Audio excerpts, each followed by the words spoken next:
حضرت علی رضی اللہ تعالی عنہ سے پوچھا گیا کہ انسان برا کب بنتا ہے؟ فرمایا کہ جب وہ اپنے آپ کو دوسروں سے اچھا سمجھنے لگے۔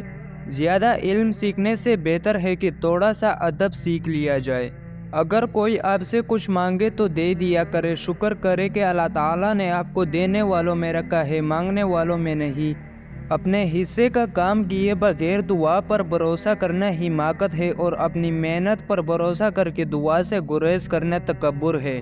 ہماری تنہائی ہمیں جس چیز کی طرف مائل کرتی ہے تو بس وہی ہماری حقیقت ہے۔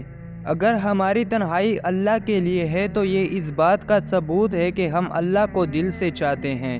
اگر ہم تنہائی میں اللہ کی یاد میں روتے ہیں تو سمجھ لینا چاہیے کہ اللہ ہمیں محبت کی نظر سے دیکھتا ہے۔ اگر یہ بات نہ ہوتی تو اللہ رونے کی توفیق ہی نہیں دیتا۔ اگر ہماری تنہائی ابلیس کے لیے ہے تو یہ اس بات کی علامت ہے کہ ہم اللہ سے دور ہو چکے ہیں اور ابلیس نے ہمارے دلوں پر قبضہ کر لیا ہے۔ کامیاب زندگی کے لیے ہمیں اپنی تنہائی کو شیطانی حرکات سے بچانا ہوگا۔ ہمیں تنہائی میں اللہ سے لو لگانی ہوگی۔ ہمیں تنہائی میں رو کر اپنے اللہ کو منانا ہوگا۔ حکیم لقمان کہتے ہیں، جب آپ غصے میں ہو تو کچھ بھی نہ کریں کیونکہ آپ سب کچھ غلط کریں گے۔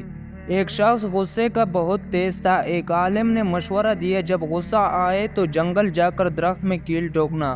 اس نے ایسا ہی کیا۔ آخر ایک دن اس کا غصہ ختم ہو گیا۔ اس نے عالم کو بتایا۔ عالم نے کہا، اب اس درخت سے کیل نکالو۔ آدمی نے کیل نکالے لیکن درخت میں سوراخ ہو گئے۔ عالم نے کہا، یہ وہ سوراخ ہے جو تم غصے کی حالت میں لوگوں کے دلوں میں کرتے تھے۔ صرف ایک اللہ کی ذات ہے جو دوستی کے قابل ہے۔ اگر آپ دانشور ہیں تو اپنا دل اپنے اللہ کو دیجیے۔ تقوی اور پرہیزگاری رسول اللہ صلی اللہ علیہ وآلہ وسلم کی وراثت ہے۔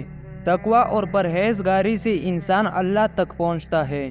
تقوی اور پرہیزگاری اللہ کی محبت سے پیدا ہوتے ہیں۔ ہر حال میں اللہ کے بن کے رہے، چاہے حالات کیسے بھی آئے۔ ہم اللہ کے بندے ہیں، بس اللہ پہ قربان ہو جائے اور اللہ جس حال میں رکھے راضی ہو جائے۔ میری خاطر ہے یہ تدبیر تو اچھی ہوگی، یار نے لکھی ہے تقدیر تو اچھی ہوگی۔ اللہ پر توکل کرنا بندے کے غموں کو ختم کر دیتا ہے۔ جب انسان کا نفس اللہ کی یاد سے گھبرائے اور مخلوق کے ساتھ بیٹھنے سے خوش ہو تو یہ دل کی موت کی پہچان ہے۔ نیکی سے محرومی پر افسوس نہ ہونا اور ارتکاب گناہ پر ندامت نہ ہونا دل کی موت کی علامت ہے۔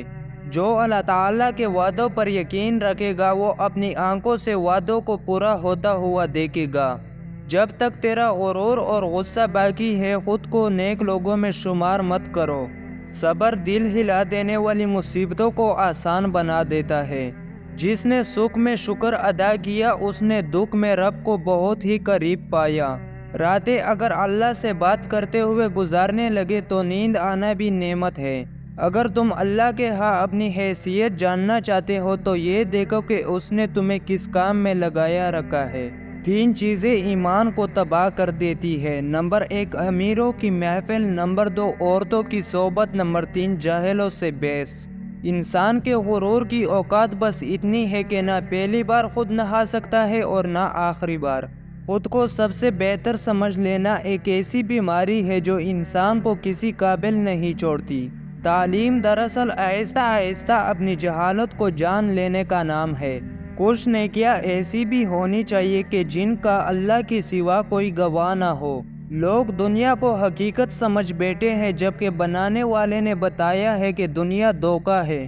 آنسو وہ خاموش دعا ہے جو صرف رب ہی سن سکتا ہے۔ اگر دوستی غیب سے ہو جائے تو لوگوں کے پیچھے بھاگنا نہیں پڑتا۔